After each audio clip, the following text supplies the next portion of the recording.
Цього літа негода наробила біди. У Великій Севастіянівці, що на Христинівщині, у непригодність прийшла гребля, що єднає дві половинки села. Про цю біду під час візиту на запрошення фермера Миколи Рака дізнався голова Уманської районної державної адміністрації Ігор Миклащук. Ігор Миколаївич пообіцяв посприяти ремонту греблі, і ось у серпні на роботи вже виділено 500 тисяч гривень. Крім того, розпочато ремонт центральної дороги від в'їзду до центра села.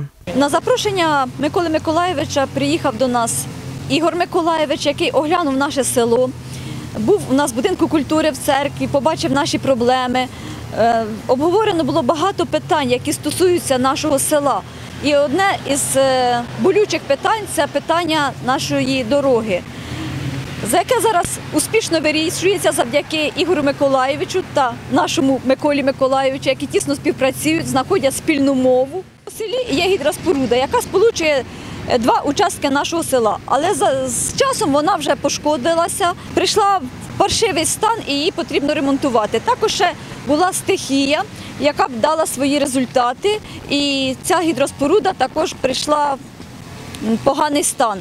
І її потрібно ремонтувати. Коли ми звернулися з цим питанням до голови Уманської районної адміністрації, і дуже вдячний Ігорю Миколаївичу як людині, яка дотримує свого слова і допомагає не тільки селам, які знаходяться близько до Уманя, а ми віддалене село від Уманського району, він знайшов час, приїхав, відвідав нас і допоміг.